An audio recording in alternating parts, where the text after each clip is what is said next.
Baik, puji nama Tuhan. Shalom Bapak Ibu Saudara. Sekali lagi saya ucapkan shalom. Apa kabarnya hari ini Bapak Ibu? Saya percaya jemaat Tuhan yang ada di rumah baik pun maupun di studio, semua kita diberkati Tuhan, amin. Dalam minggu yang terakhir di bulan ini Bapak Ibu, terasa sungguh kasih setia Tuhan memberkati kita, melindungi kita. Semua karena kebaikan Tuhan, amin. Baik Bapak Ibu Saudara, kita persiapkan hati kita akan mulai ibadah kita. Mari kita tundukkan kepala sejenak, kita berdoa di hadapan Tuhan. Bapa di surga, kami bersyukur Tuhan, kalau di minggu akhir ini Tuhan, kami masih Engkau berikan kesempatan, kesehatan, hingga kami boleh datang beribadah di hadapan Tuhan. Itu semua semata karena kebaikan dan anugerah-Mu. Kiranya Tuhan memberkati sekalian kami. Kau memberkati ibadah kami ini Tuhan, mulai dari awal, pertengahan hingga akhirnya. Tuhan menuntun ibadah ini sehingga setiap orang yang beribadah hari ini diberkati oleh Tuhan. Memberkatilah Engkau Tuhan rangkaian ibadah kami ini.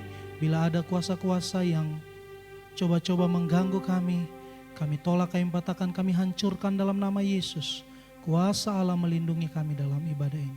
Fokus kami hanya kepada Tuhan. Kiranya Tuhan disenangkan melalui ibadah kami. Ini doa kami, dalam nama Yesus kami berdoa, mengucap syukur. Amin. Baik Bapak Ibu Saudara, saya undang jemaat Tuhan untuk bangkit berdiri bersama. Kita angkat satu pujian di hadapan Tuhan. Satu hal yang ku rindu, berdiam di dalam rumah-Mu. Satu hal yang ku minta, menikmati bait-Mu Tuhan. Sekali lagi, satu hal yang ku rindu, amin, berdiam di dalam rumah-Mu. Satu hal yang ku pinta, kami menikmati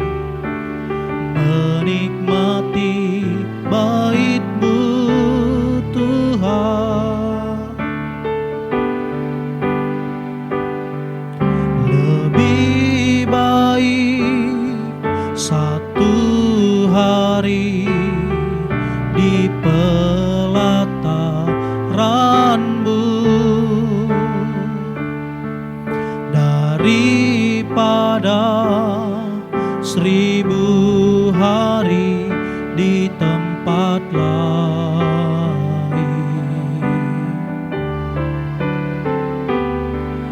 Memuji-Mu, menyembah-Mu, Kau Allah yang hidup, dan menikmati semua kemurah. Lebih baik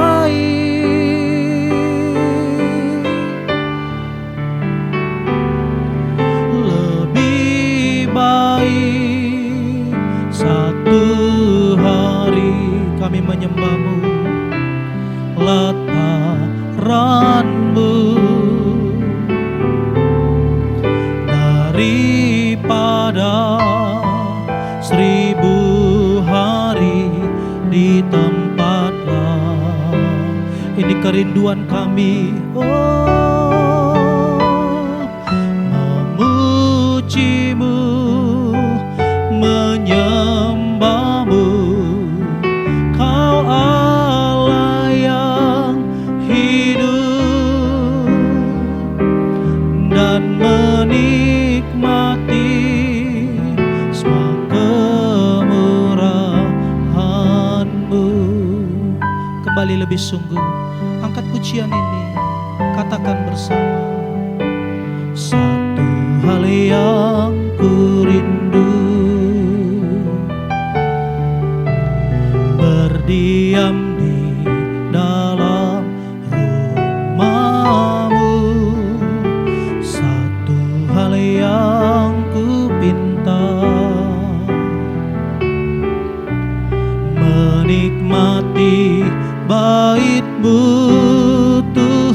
lebih baik,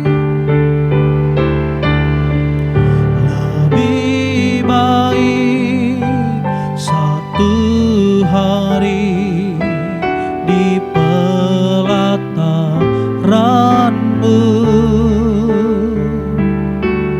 daripada 1000 hari di tempatlah kami memuji-Mu, memuji-Mu, menyembah-Mu.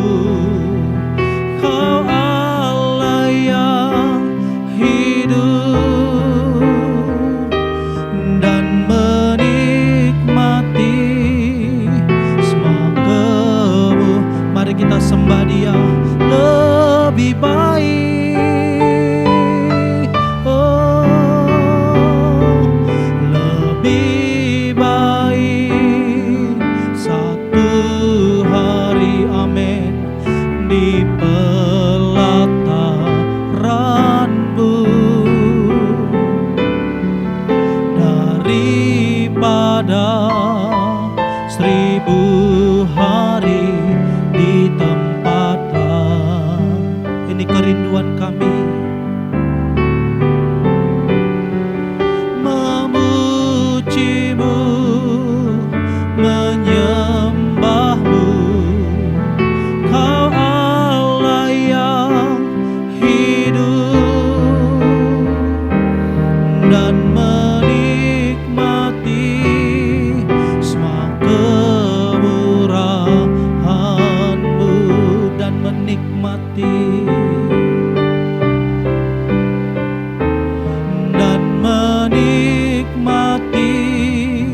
semua kemurahan. Sekali lagi, dan menikmati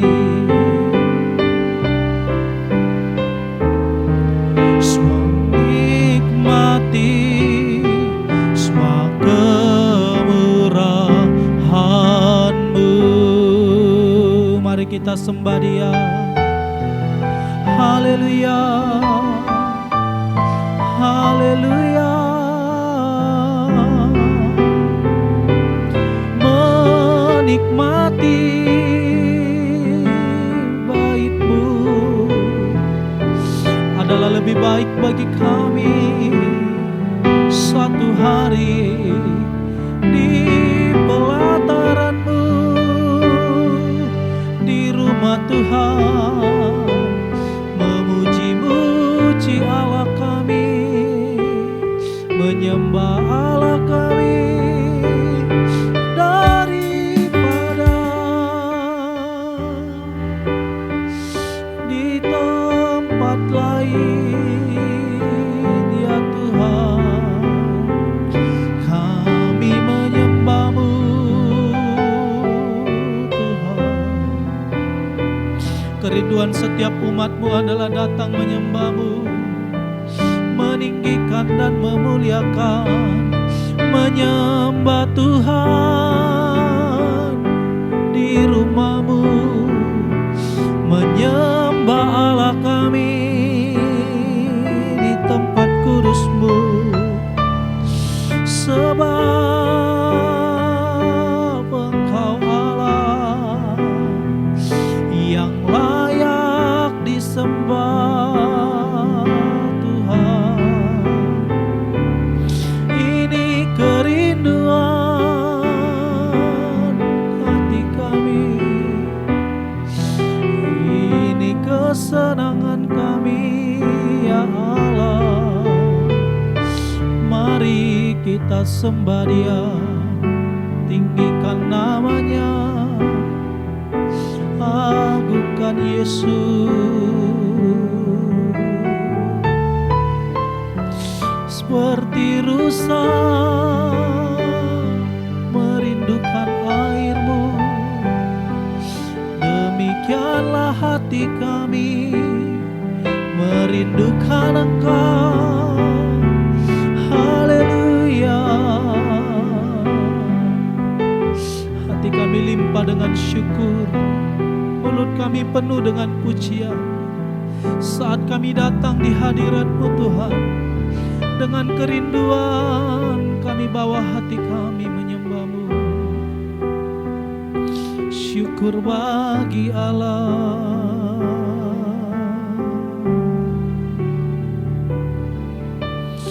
Haleluya. Satu hal yang kurindukan, satu hal yang kurindukan, ya Tuhan, selalu berada di dekat-Mu dengan segenap hati, dengan segenap jiwa. Ku menanti di hadirat. Sekali lagi angkat pujian ini. Satu hal yang ku rindukan, ya Tuhan, amin, selalu berada di dekat-Mu dengan segenap hati, dengan segenap jiwa. Ku menanti di hadirat-Mu. Lebih dalam lagi ku rindu Kau Tuhan, lebih dari segala yang ada. Lebih dalam lagi ku rindu Kau Yesus. Ku mengasihi lebih dalam lagi.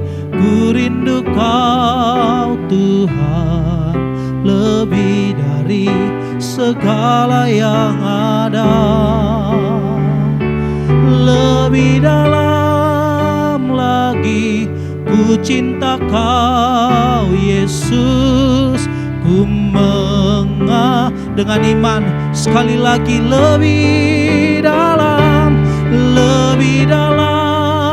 lagi ku rindu Kau Tuhan, lebih dari segala yang ada. Ini doa dan pernyataan kami. Lebih dalam lagi ku cinta Kau Yesus. Ku mengasihi-Mu. Sambil mengangkat tangan kita. Lebih dalam lagi ku rindu Kau Tuhan, lebih dari segala yang ada. Amin. Lebih dalam lagi ku cinta Kau Yesus. Ku mengasihi, ku mengasihi Engkau. Ku mengasihi-Mu. Boleh tepuk tangan buat Tuhan kita. Haleluya.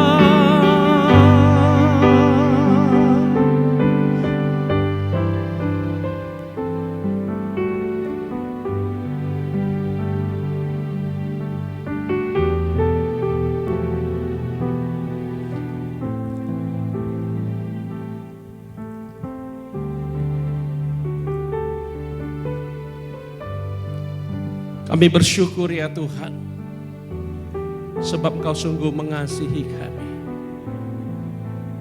Engkau telah mati di atas kayu salib bagi setiap kami. Engkau menebus kami dan melayakkan kami, memanggil Engkau ya Abah, ya Bapa. Segala kemuliaan bagi Allah di tempat yang maha tinggi.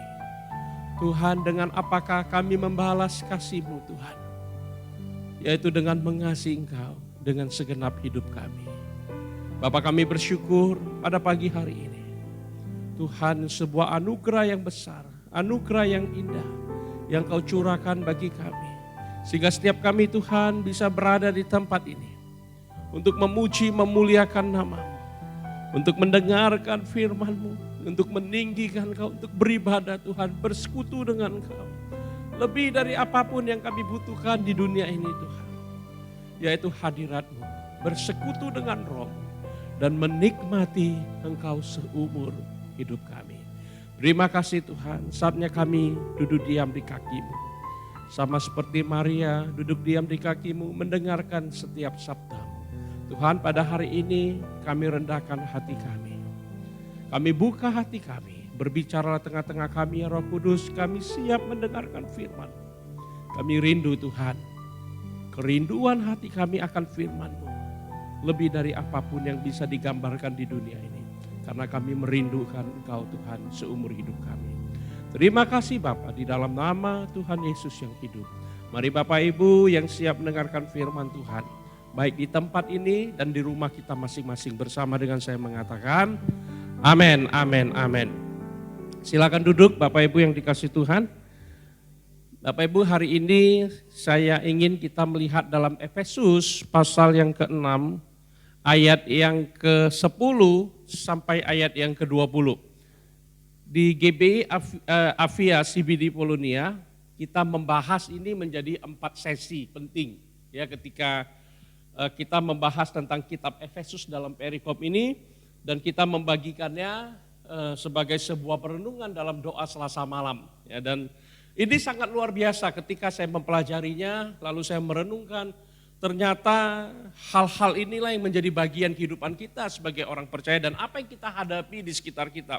Bapak Ibu, saya ingin merangkumkannya menjadi sebuah bagian khotbah yang saya percaya ini akan menjadi berkat bagi kita pada pagi hari ini. Mari kita lihat Efesus 6. Ayat yang ke-10 sampai ayat yang ke-20. Walaupun kita membaca semuanya secara perlahan-lahan, mari kita siapkan hati kita Bapak Ibu, ya, yang di tempat ini maupun yang mengikuti ibadah secara online. Demikian firman Tuhan. Judulnya adalah perlengkapan rohani. Akhirnya hendaklah kamu kuat di dalam Tuhan, di dalam kekuatan kuasa-Nya. Kenakanlah seluruh perlengkapan senjata Allah, supaya kamu dapat bertahan melawan tipu muslihat iblis. Karena perjuangan kita bukanlah melawan darah dan daging, tetapi melawan pemerintah-pemerintah, melawan penguasa-penguasa, melawan penghulu-penghulu dunia yang gelap ini, melawan roh-roh jahat di udara. Sebab itu, ambillah seluruh perlengkapan senjata Allah, supaya kamu dapat mengadakan perlawanan pada hari yang jahat itu, dan tetap berdiri sesudah kamu menyelesaikan segala sesuatu. Jadi berdirilah tegap, berikat pinggangkan kebenaran, berbaju jirakan keadilan, kakimu berkasutkan kerelaan untuk memberitakan Injil damai sejahtera. Dalam segala keadaan pergunakanlah perisai iman, sebab dengan perisai itu kamu akan dapat memadamkan semua panah api dari si jahat. Dan terimalah ketopong keselamatan dan pedang roh, yaitu firman Allah. Dalam segala doa dan permohonan, berdoalah setiap waktu di dalam roh, dan berjaga-jagalah dalam doamu itu dengan permohonan yang tak putus-putusnya untuk segala orang kudus, juga untuk aku, kata Paulus, supaya kepadaku, jika aku membuka mulutku, dikaruniakan perkataan yang benar, agar dengan keberanian aku memberitakan rahasia Injil yang kulayani sebagai utusan yang dipenjarakan. Berdoalah supaya dengan keberanian aku menyatakannya sebagaimana seharusnya aku berbicara. Bapak Ibu yang dikasihi oleh Tuhan, saya tidak membahas semua bagian firman Tuhan ini, tapi saya mengajak kita untuk melihat ayat yang ke-10 dengan lebih jelas lagi. Di sana dikatakan seperti ini, akhirnya hendaklah kamu kuat di dalam Tuhan, di dalam kekuatan kuasa-Nya. Bapak Ibu, tema khotbah saya adalah hendaklah kamu kuat. Mari katakan bersama-sama, hendaklah kamu kuat. Oke, kamu ganti aku ya, kita sama-sama ya. 1, 2, 3. Hendaklah aku kuat. Ya, sekali lagi yuk. 1, 2, 3. Hendaklah aku kuat. Bapak Ibu yang dikasihi oleh Tuhan, kenapa Paulus menyatakan akhirnya? Menarik sekali Bapak Ibu. Karena setiap penulisan Alkitab ada makna-makna yang yang ingin disampaikan. Dan pada bagian ini Paulus benar-benar menulis bagian akhir dari apa yang ingin dia tuliskan kepada jemaat yang ada di Efesus. Sehingga dia berkata, akhirnya, nah Bapak Ibu, akhirnya bukan paling terakhir. Tapi akhirnya ada dua bagian penting sini yang saya lihat, yaitu tulisan-tulisan Paulus sebelumnya dan tulisan-tulisan Paulus sesudahnya. Di tengah-tengah petulisan ada namanya akhirnya yang perlu kita pahami. Nah akhirnya apa maksudnya? Kalau kita baca ayat pertama dan perikop-perikop pertama sampai sampai pasal yang ke-6, kita akan menemukan sebelumnya Paulus memberikan pengajaran yang sangat komplit, yang sangat jelas, yang sangat terperinci tentang kehidupan orang-orang percaya yang dulunya bukan orang Yahudi. Ini jemaat Efesus adalah jemaat yang bukan orang Yahudi. Sehingga dia mendapat kasih karunia yang begitu luar biasa kalau kita baca nanti ya di pasal sebelumnya. Tentang bagaimana Allah mencurahkan kasih karunia yang begitu luar biasa dalam kehidupan orang yang bukan Yahudi dengan percaya kepada Yesus Kristus. Jadi ini pesan-pesan Injil yang sangat kuat sekali. Sehingga nanti di ayat-ayat berikutnya Paulus meminta doa kepada jemaat Efesus supaya dia penuh dengan keberanian untuk menyatakan Injil kebenaran. Amin. Dengan penuh keberanian untuk menyampaikan Injil damai sejahtera. Nah Bapak Ibu, Injil inilah yang Paulus sedang bicarakan di bagian-bagian sebelumnya. Bagaimana orang-orang yang bukan Yahudi, orang-orang yang belum percaya kepada Yesus, orang-orang yang bukan keturunan Abraham, tapi mendapat kasih karunia, mendapat hak waris dari Abraham, janji Allah kepada Abraham, janji Allah kepada orang-orang Israel. Dan itu dimiliki oleh orang percaya. Bapak Ibu, dan menarik lagi kalau kita perhatikan, hanya di kitab Efesus itu bicara soal 5 jawatan gereja yang paling penting. 5 jawatan itu ada di dalam kitab Efesus. Bicara tentang apa? Jawatan apa? Yang pertama bicara, kita melihat ada jawatan rasul di sana. Ada jawatan nabi di sana. Ada penginjil di sana. Ada gembala di sana. Ada guru di sana. Bukankah ini Paulus katakan kelima jawatan ini diperlukan untuk membangun jemaat Tuhan.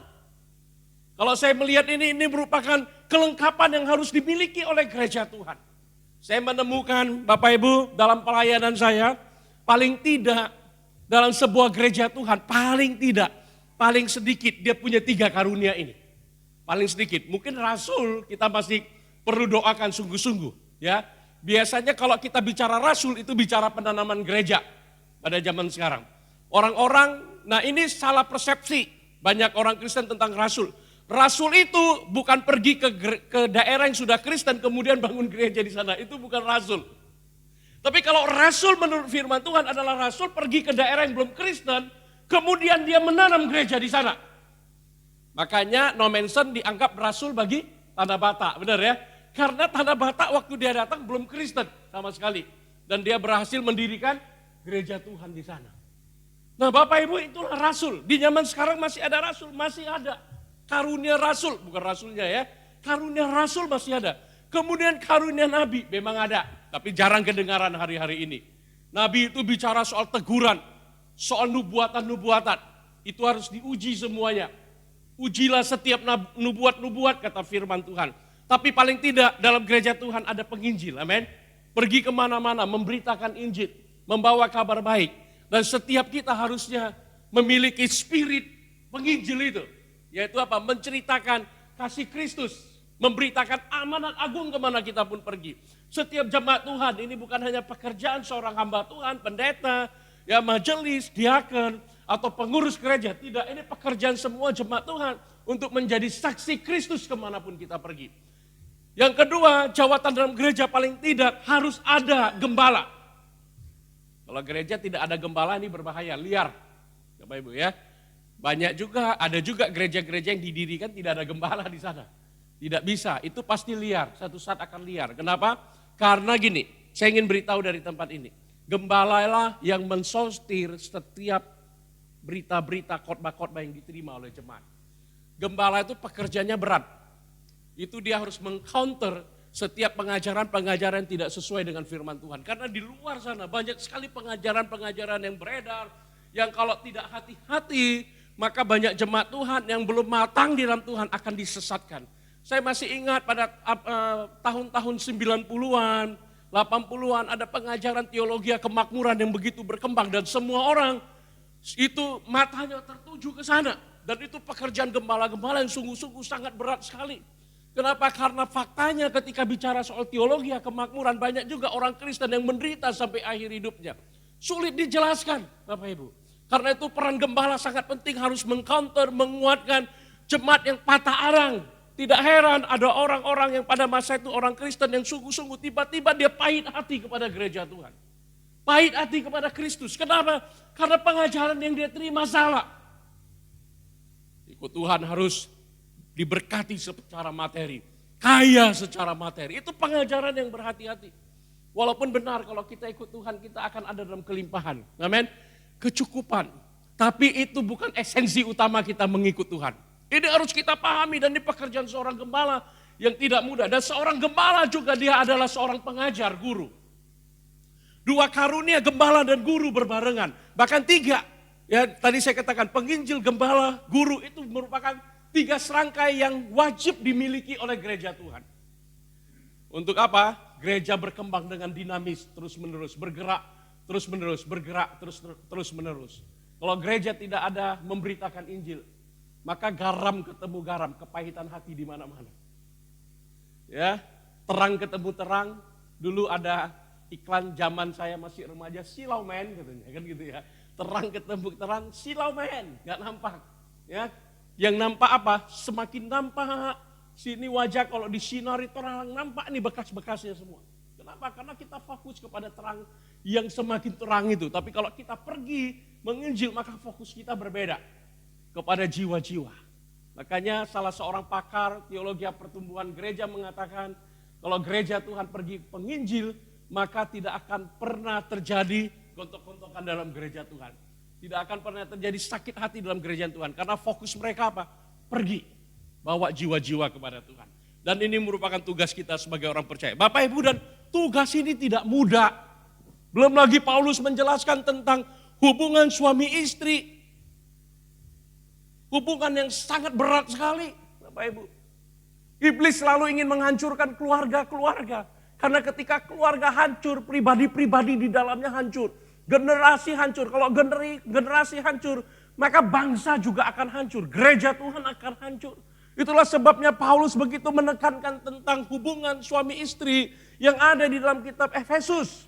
Bahwa suami-suami harus mengasihi istri sama seperti Kristus mengasihi jemaat Tuhan. Dan istri-istri harus tunduk kepada suami sama seperti jemaat tunduk kepada Kristus. Dan bagaimana dia berbicara soal hubungan antara orang tua dengan anak. Paulus mengingatkan, hai orang-orang tua, khususnya bapak-bapak di sana, jangan menyakiti hati anak-anakmu. Unik memang pada bagian ini, tapi saya nggak bahas bagian ini ya, tapi saya ingin berhenti di sini, saya ingin jelaskan sesuatu bagi bapak-bapak. Bapak-bapak, kalau engkau marah dengan anakmu sampai sakit sekali hatimu, itu membekas bagi dia. Sangat membekas. Tapi kalau ibu marah bagaimanapun, nggak ada bekas. Ini yang kita harus pertanyakan. Kenapa bisa seperti itu? Karena apa? Ibu yang selalu bersama dengan dia. Dia tahu detak jantung ibu, seorang anak tahu detak jantung ibu karena seorang ibu yang melahirkan. Dia tahu kasih sayang seorang ibu dari kecil. Tapi bapak-bapak diingatkan jangan sakiti hati anakmu. Kenapa? Karena sekali sakit tergores. Tapi kalau ibu berkali-kali sakiti, hilang dalam hati anaknya.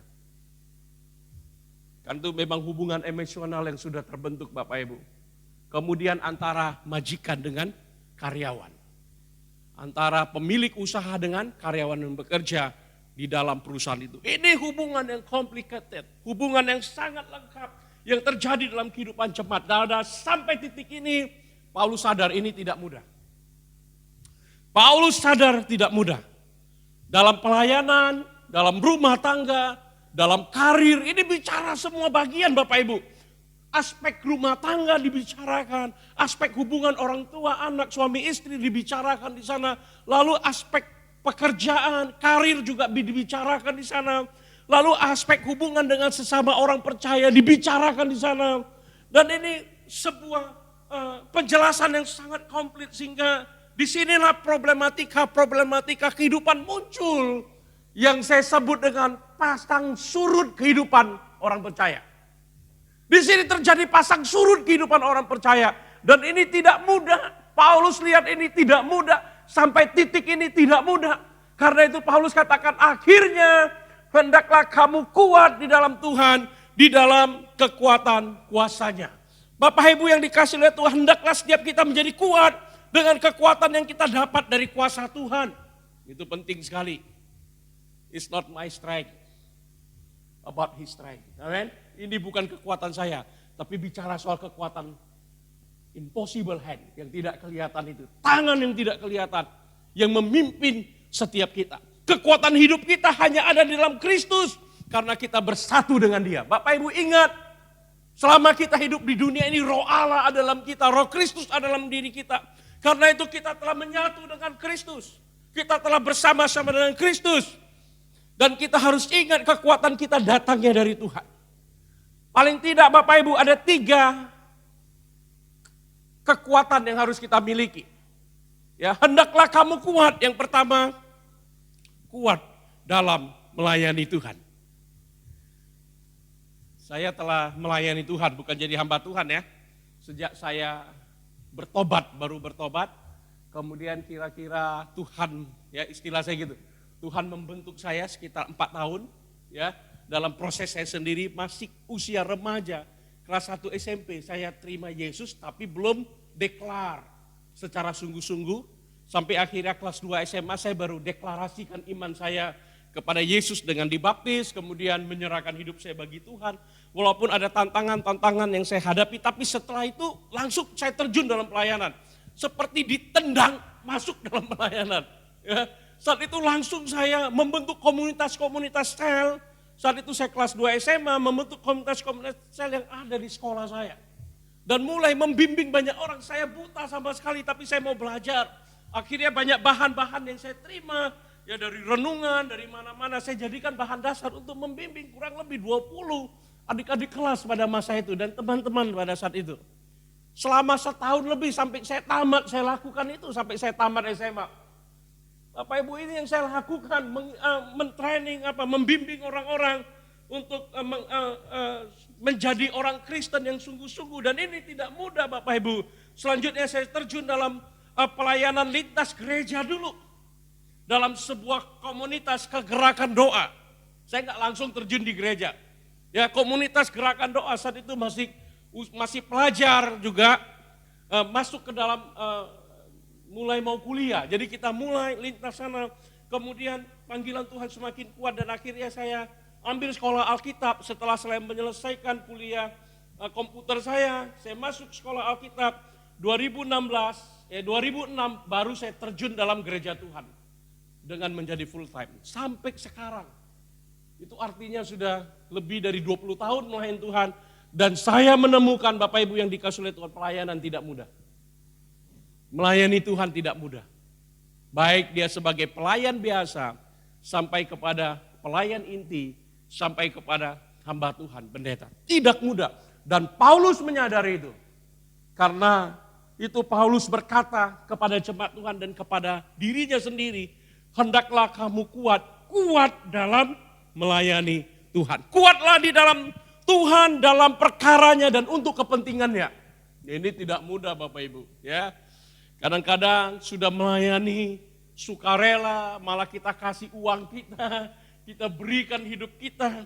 Ada saja gosip-gosip di luar sana. Ada saja masalah-masalah yang terjadi dalam hidup kita. Ya, ada saja keberatan-keberatan orang yang ada di sekitar kita. Itu lumrah. Bapak Ibu yang dikasih oleh Tuhan, itu untuk membentuk hidup kita. Besi menajamkan besi, benar? Ya manusia menajamkan sesamanya, artinya kita dipertajam secara iman, karakter kita melalui pelayanan, melalui hidup kita. Lalu kita butuh anugerah dan kuasa Tuhan dalam melayani Dia. Ingat pelayanan yang menyenangkan hati Tuhan adalah pelayanan yang dilakukan dengan segenap hati. Bukan wani piro. Aku suka sekali iklan itu walaupun nyeleneh sedikit kan. Wani piro, bukan itu Bapak Ibu. Ya. Lama-lama kita harus menyadari, walaupun itu bonus-bonus yang kita terima. Tapi yang paling utama hati kita harus kita persembahkan dengan segenap hati dengan melayani Tuhan. Pelayanan tidak mudah, kita butuh kekuatan dari Tuhan. Yang kedua, hendaklah kamu kuat.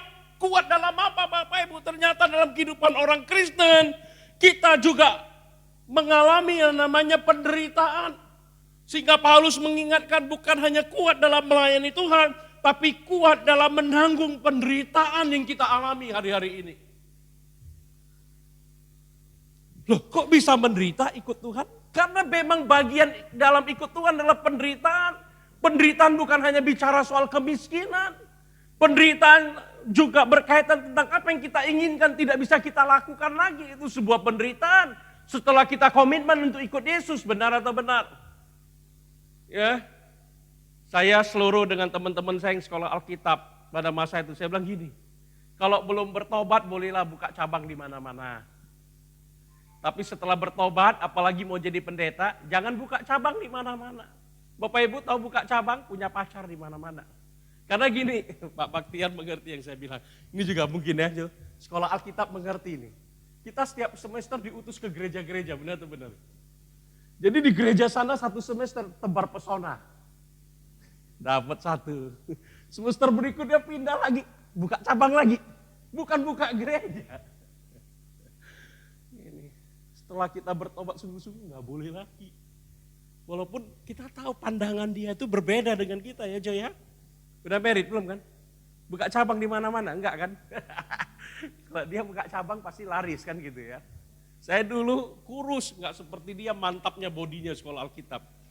Kurus. Setelah ikut Tuhan sekian lama baru tambah badannya Pak, bobotnya tambah. Buka cabang di mana-mana, jangan kau buka cabang di mana-mana. Buka gereja boleh. Ya. Sini pelayanan, sini pelayanan mana-mana. Dosen saya selalu bilang jangan buka cabang di mana-mana. Lalu sebagai ketua senat pada masa itu saya bilang jangan buka cabang di mana-mana juga. Aduh ini, hati-hati. Kan enak kan, dunia ini kan nikmat secara daging.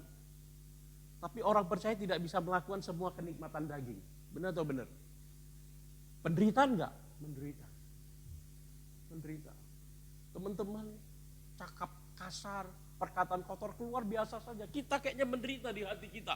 Kalau ada dalam kumpulan itu, teriak hati kita. Awalnya teriak, lama-lama terikik. Ikut lagi tersembunyi. Berikutnya ikut teriak maksudnya. Perkataan-perkataan itu keluar. Hati-hati Bapak Ibu. Ya, penderitaan yang kita alami karena nggak bisa melakukan kesenangan-kesenangan kita. Wah kalau dulu saya suka sekali nonton film action. Kalau udah Jackie Chan yang main, kayaknya mau nonton, yang pertama mau nonton. Tapi pas filmnya putar, ada pelayanan, nggak jadi nonton kan? Kan kayaknya gimana gitu kan? Itu juga penderitaan bagi kita pada masa itu. Orang-orang pacaran, kita nggak pacaran, jomblo terus katanya. Untung nggak jomblo ngenes. Apalagi jomblo Jonas ya kan. Kita jomblo elegan. Jomblo pilihan kita. Karena kita nggak mau sembarangan pacaran. Ya, saya bingung dengan orang Kristen sekarang. Ya, anak-anak Tuhan, pacaran putus nyambung, putus cari yang lain. Lama-lama satu gereja, itu pacarnya semua. Walaupun ada yang masih pacaran, ada yang mantan. Dan gitu ya. Saya setelah bertobat cukup sekali saya bilang. Saya mohon sama Tuhan sekali, ketemu kan aja yang paling cocok. Benar sekali habis itu kami menikah. Kalau sebelum bertobat jangan tanya itu masa lalu. Ya, wajah pas-pasan gini juga ada yang naksir kan gitu ya. Apalagi kayak Jo, makin luar biasa Jo ya. Hati-hati kamu banyak berdoa ya. Penderitaan. Orang boleh pacaran, kita menahan diri karena pelayanannya enggak. Apalagi yang cewek. Kalau dulu belum percaya Tuhan pacaran minta apa saja sama pacarnya. Setelah bertobat terima Yesus enggak berani minta, diam aja. Enggak rohani nanti dibilang kan. Menderita. Ulang tahun dikasih pacar apa? Enggak tahu. Rupanya kasih apa? Saya dulu waktu pacaran pertama sekali ulang tahun kasih apa? Kasih ayat firman Tuhan. Bagi kita hebat sekali Jo. Bagi dia telinga. Ya tapi itu berubah Bapak Ibu ya. Amin. Berubah. Penderitaan itu Tuhan izinkan, belum lagi nanti yang lain-lainnya ya. Dalam dunia bisnis dan sebagainya. Kalau kita tanya nanti para bisnismen seperti Pak Andreas dan teman-teman, ngerti benar penderitaan yang dialami oleh bisnismen di Indonesia khususnya. Mau terapkan firman Tuhan, atau mau bisnis tetap berjalan. Kan itu nggak mudah itu. Nggak gampang di Indonesia. Berat. Karena saya temu dengan para bisnismen, cerita banyak. Malah yang ngajak untuk kita berbuat curang tuh anak Tuhan juga. KTP-nya Kristen. Gereja mana Pak? Oh sama sih gereja ini juga katanya. Makanya penderitaan. Belum lagi sakit penyakit dan sebagainya. Penderitaan-penderitaan ini membuat kita lemah Bapak Ibu. Kalau kita tidak tinggal dalam Tuhan, tidak kuat di dalam Tuhan, tidak memiliki kuasa Tuhan, maka penderitaan ini akan menghancurkan hidup kita. Hendaklah kamu kuat menanggung penderitaan. Bagaimana kita bisa kuat menanggung penderitaan? Filipi 4 ayat 13 berkata, segala perkara dapat kutanggung di dalam Dia yang memberi kekuatan kepadaku. Amin. Bahasa Inggrisnya, I can do all things. Saya bisa melakukan segala sesuatu. Bahasa Indonesia, dapat kutanggung. Menarik ya. Dua terjemahan yang saya pikir saling melengkapi. Kalau dalam bahasa Inggris, saya bisa melakukan segala sesuatu karena Kristus memberi kekuatan kepadaku. I can do all things through Christ which strengthened me. Karena Kristus memberikan kekuatannya kepadaku. Saya lakukan segala sesuatu. Tapi bukan hanya melakukan segala sesuatu. Saya juga sanggup menanggung segala sesuatu. Amin. Termasuk penderitaan. Jadi kalau kita menderita, kita kuat, bersyukurlah. Berarti kekuatan Kristus ada pada kita. Amin. Kekuatan Kristus ada pada kita. Kalau kita nggak sanggup, kita lemah. Berarti kekuatan Kristus belum bekerja dalam hidup kita. Minta supaya Kristus menyatakan kuasanya dalam kehidupan kita masing-masing. Ada 3 ciri orang yang kuat. Saya temukan ini ya. Ketika selancar di internet saya pikir bagus, saya tambahkan. Ini bukan ide saya. Pendeta harus jujur ya, Boksu ya. Ini saya dapat di internet, saya masukkan. Ada 3 ciri orang kuat. Yang pertama, mampu mengatasi kegagalan. Gagal, sanggup mengatasinya. Mampu mengatasi keberhasilan. Orang gagal sanggup atasi keberhasilan, belum tentu dia jadi sombong. Jadi angku, merasa diri paling hebat, merendahkan orang lain karena dia berhasil. Gitu ya. Yang ketiga, mampu mengatasi kepahitan, dan ini yang paling berat. Pahit hati. Saya kemarin cerita-cerita, ternyata Bapak Ibu yang dulu orang bicara sukses, melayani, saya dengar hari-hari ini kepahitannya luar biasa. Kenapa? Mungkin karena pemimpinnya tidak sesuai yang dengan dia harapkan. Dia berada di sebuah gereja besar memang. Waktu dia sukses, itu hamba Tuhan dekat dengan dia. Dia ngomong apa, tinggal tulis cek kasih, tiba-tiba dia hancur, dia bangkrut, gak punya apa-apa. Lihat pun tidak mau, bayangin aja. Pahit gak? Pahit.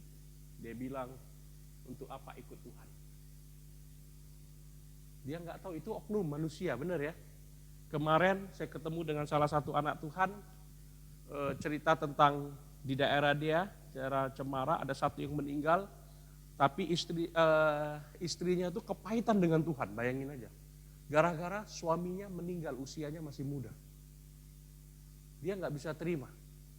Dan saat itu dia pikir, bullshit. Gak usah cerita tentang kuasa Tuhan, gak usah cerita tentang Tuhan. Tuhan tuh nggak ada, begitu-gitu bahasanya. Padahal dulu melayani Tuhan, berkorban untuk Tuhan. Kenapa? Karena ternyata Bapak Ibu banyak orang gak sanggup mengatasi kepahitan hati. Hari ini kalau engkau mendengar firman Tuhan, jangan hadapi segala sesuatu dengan kekuatanmu. Amin. Minta kekuatan dari Kristus. Minta kekuatan dari Roh Kudus mengalir dalam hidupmu. Sehingga apa? Dalam situasi apapun engkau bisa mengatasinya. Amin. Selanjutnya Bapak Ibu yang ketiga dan yang terakhir, hendaklah kamu kuat. Kuat dalam pertempuran. Karena kehidupan orang Kristen adalah kehidupan pertempuran setiap hari. Pertempuran paling besar adalah pertempuran melawan diri sendiri. Pertempuran dalam pikiran kita Bapak Ibu. Tapi ada pertempuran yang di luar sana yang mempengaruhi kehidupan kita. Rasul Paulus mengingatkan jemaat Efesus kepada setiap orang percaya bahwa kita senantiasa berada dalam pertempuran. Ayat 12, nah tadi saya bilang bagian sebelumnya, sekarang saya masuk bagian sesudahnya. Kenapa kita harus kuat? Akhirnya kuat Karena setelah kita menghadapi semua yang saya sebutkan tadi pada bagian sebelumnya, baik pelayanan kita, baik penderitaan kita, benar ya, kepahitan kita. Sekarang saya masuk ke tahap berikutnya, hendaklah kamu kuat dalam pertempuran melawan kuasa gelap. Efesus 6 ayat 12 berkata, perjuangan kita bukanlah melawan darah dan daging, tetapi melawan pemerintah-pemerintah, melawan penguasa-penguasa, melawan penghulu-penghulu dunia yang gelap ini, melawan roh-roh jahat. Hari-hari ini banyak orang Kristen terlena sepertinya roh jahat gak ada lagi di dunia ini. Baru-baru ini saya baca satu berita, seorang profesor dalam bidang fisika mengatakan, neraka tidak ada, surga tidak ada kehidupan setelah kematian. Bapak Ibu, ini penyesatan yang begitu hebat. Dan orang luar negeri, orang bule, orang western, ya, orang Amerika, Inggris dan sebagainya sangat senang dengan statement-statement seperti itu. Orang yang berpikir logik, orang yang berpikir secara ateis sangat senang dengan pemikiran-pemikiran itu. Apalagi pemikiran-pemikiran seperti itu lahir dari orang-orang besar, dari orang-orang berpengaruh dan dijadikan sebuah patokan. Dan Paulus mengingatkan, ternyata kita bukanlah hidup dalam seperti itu. Ada roh-roh di sekitar kita yang mempengaruhi hidup kita. Kita harus sadar benar, dan sebagai orang Asia, khususnya dalam culture kita, orang Tionghoa, mungkin di orang Batak juga, ya, dan suku-suku yang lain, kita selalu tidak bisa lepas dengan permainan yang namanya ada roh-roh di sekitar hidup kita. Ini hal yang kita hadapi kadang-kadang. Dalam pelayanan kita, dalam kehidupan kita, dalam keluarga kita. Kita percaya ada roh-roh yang di sekitar kita. Bahkan sebelum kita menjadi orang Kristen dan orang percaya. Bapak Ibu. Dan Paulus mengingatkan, lawan kita bukanlah darah dan daging. Kenapa? Karena Paulus temukan banyak orang menggunakan seluruh senjata, selengkap senjata Allah. Saya akan samping di sana. Apa saja senjata selengkap Allah? Ada baju jirah keadilan, ada perisai iman, ada ketopong keselamatan, ada kuasa Injil, kemudian ikat pinggang kebenaran, ya 1, 2, 3, 4, 5 itu senjata bertahan, kemudian senjata menyerang apa? Pedang roh, firman Tuhan, dan banyak sekali. Kenapa Paulus harus ingatkan itu, saya beritahu. Dan kadang-kadang kita juga gunakan. Banyak sekali kita menyerang musuh yang salah. Senjata yang kita gunakan, menyerang sesama prajurit Kristus. Hari-hari ini sudah terbukti, penyerangan begitu hebat sesama anak-anak Tuhan. Pakai senjata firman Tuhan, tembak sana, tembak sini. Dalam gereja Tuhan, tembak sana, tembak sini. Bahkan saya pernah dengar, Bapak Ibu, waktu pendeta khotbah, kemudian jemaat di belakang bilang, aduh sayang kali dia kok gak datang dengar khotbah ini ya, cocok untuk dia. Untuk menyerang. Ya, Bapak Ibu, Tuhan bilang, firman Tuhan mengatakan lawan kita bukan darah dan daging. Lawan kita siapa? Roh-roh jahat yang ada di udara. Jangan salah serang. Dan pertikaian paling hebat, ini jujur aja, yang paling mengerikan, yang paling luar biasa terjadi dalam keluarga Tuhan. Rumah tangga Tuhan. Dulu ada seluruh tentang firman Tuhan. Ya, kita waktu sekolah Alkitab banyak sekali jok-jok dari firman Tuhan. Suami istri pendeta saling menyerang menggunakan ayat firman Tuhan. Wah, itu jok-jok yang kita dengar dan kita tertawa memang. Tapi setelah itu kita menemukan ternyata ini sering kita lakukan dalam kehidupan kita. Bapak Ibu, mari kita sadar. Sesama kita adalah sesama kita. Amin. Sesama kita adalah orang-orang harus kita doakan. Sama seperti Paulus katakan.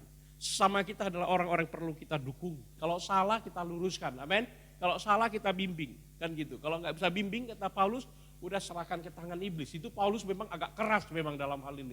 Tapi itu dia, kita nggak berhak biar Tuhan yang menghakimi dia. Benar Bapak Ibu. Dan bagian kita apa? Bagian kita ingat bahwa peperangan kita melawan kuasa-kuasa gelap. Gunakan selengkap senjata Allah yang saya sebutkan tadi. Matthew Henry berkata, kewajiban kita adalah mengambil dan mengenangkan seluruh perlengkapan senjata Allah lalu berdiri teguh dan melawan musuh-musuh kita. Musuh-musuh kita yaitu roh-roh jahat di udara. Sadari itu sehingga rumah tangga kita menjadi rumah tangga yang diberkati oleh Tuhan. Amin. Kami sebagai keluarga hamba Tuhan, saya selalu sampaikan di mana saya berkhotbah, setiap malam saya harus cover keluarga saya. Saya harus doakan. Bapak Ibu, kalau engkau belum berdoa, bahwa rumah tanggamu sebelum kau istirahat malam, ya selain kau bersyukur menyerahkan kepada Tuhan kehidupan sepanjang hari ini, jangan lupa tutup bungkus semuanya dengan darah Kristus, dijauhkan dari setiap roh-roh jahat. Amin. Saya selalu berdoa seperti itu. Kita terus berdoa, baik untuk keluarga inti saya maupun orang tua saya, semua kami doakan supaya ditutup bungkus oleh darah Kristus. Dengan doa-doa yang bertahun-tahun seperti itu, puji Tuhan, keluarga dari istri saya bisa percaya kepada Tuhan. Orang tuanya bisa selamat, ya percaya kepada Kristus. Dan juga adik-adik saya percaya kepada Kristus. Tinggal orang tua saya yang terus kami doakan, kami covering, kami tutup bungkus sehingga kuasa gelap tidak bisa lagi mempengaruhi hidup mereka. Satu saat saya yakin mereka juga akan percaya kepada Tuhan. Amin. Dan itu penting sekali kita doakan dalam kehidupan kita. Dan yang paling akhir, senjata pamungkas kita. Tadi ada senjata pedang roh, senjata pamungkas kita. Kalau dalam ilmu bela diri ini senjata terakhir. Ya, jurus terakhir yang harus dikeluarkan. Tapi jurus ini menjadi bagian utama dalam hidup kita. Berdoa setiap waktu di dalam roh dan berjaga-jaga. Bapak Ibu, ketika kita lakukan ini, berdoa setiap waktu, berjaga-jaga dalam roh, kita akan melihat bagaimana kehidupan kita akan di-covering Tuhan, dilindungi Tuhan. Kehidupan keluarga kita dilindungi Tuhan. Bisnis kita mendapat perlindungan Tuhan. Amin. Pelayanan kita mendapat perlindungan Tuhan. Dan kita memiliki kekuatan untuk menghadapi segala masalah yang ada di hadapan kita. Hendaklah kamu kuat. Kuat dalam pelayanan. Kuat dalam menanggung penderitaan.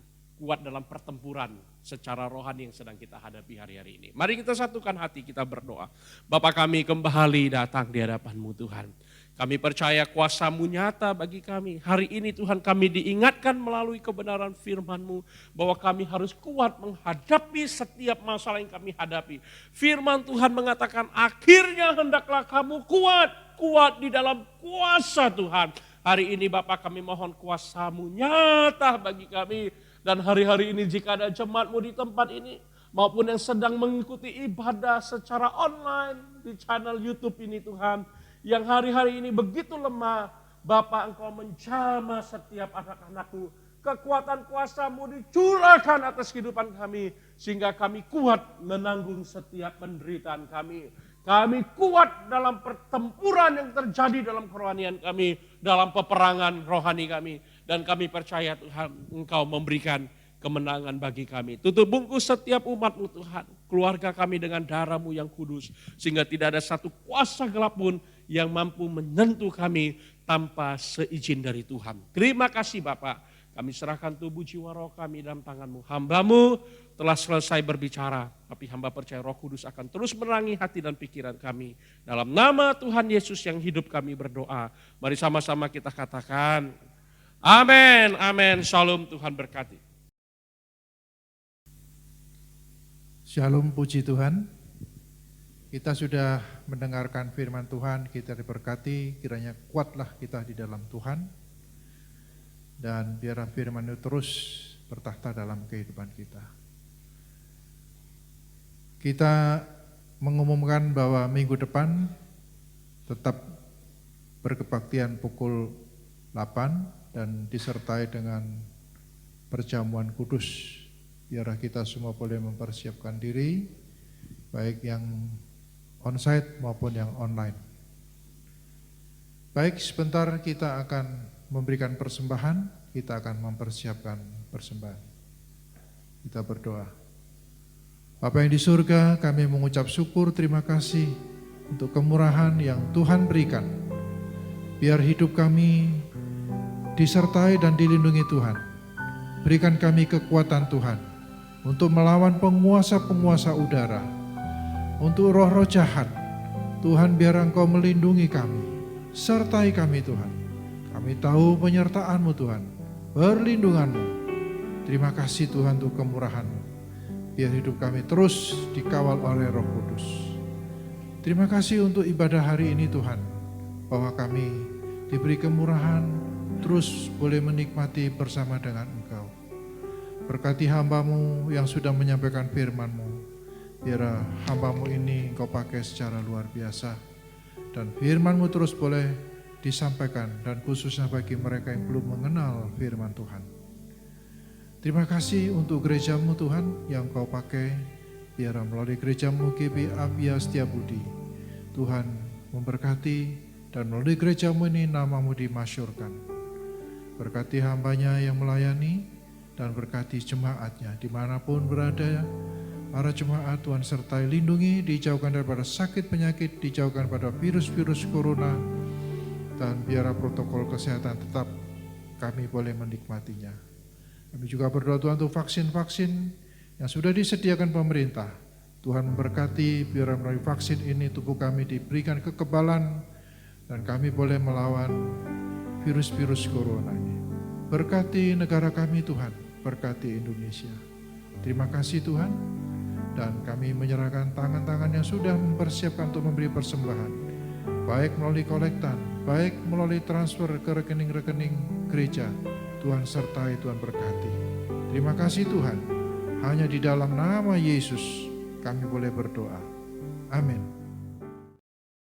Saya sambut jemaat Tuhan bangkit berdiri, juga yang di rumah boleh duduk lebih tegak untuk kita terima berkat Tuhan, dan kita mengakhiri kebaktian kita. Sebelum diakhiri, kita ucapkan selamat kepada wali kota kita yang baru ya. Gereja kami berdoa bagi wali kota, wakil wali kota, semoga kota Medan semakin maju, semakin damai sejahtera, berlimpah kasih karunia Tuhan. Mari kita berdoa. Terima kasih Tuhan, terima kasih Engkau sangat baik. Engkau telah berbicara kepada kami, kekuatan yang baru Engkau telah limpahkan kepada kami. Terima kasih Tuhan, jadilah jemaat Tuhan kuat, bersama dengan Tuhan kita melihat perkara yang besar. Mari kita akhiri ibadah kita dengan mengangkat tangan kita, membuka hati kita, menerima berkat istimewa dari Tuhan. Sebab Tuhan memberkati engkau dan melindungimu, menyinari engkau dengan wajahnya, sehingga engkau penuh dengan kasih karunia. Menghadapkan wajahnya kepadamu, engkau menerima damai sejahtera. Pulanglah dengan rahmat Tuhan yang besar. Percayalah Tuhan sudah menyembuhkanmu, memulihkanmu, dan memberkatimu. Terimalah damai sejahtera dari Allah dan Bapa kita yang kekal itu, dari anaknya Yesus Kristus Tuhan kita Juru Selamat yang hidup, dan dari persekutuan Roh Kudus beserta kita mulai sekarang sampai esok, sampai selama-lamanya. Haleluya. Sama-sama kita yang diberkati berkata amin. Tuhan memberkati kita semuanya, dan salam.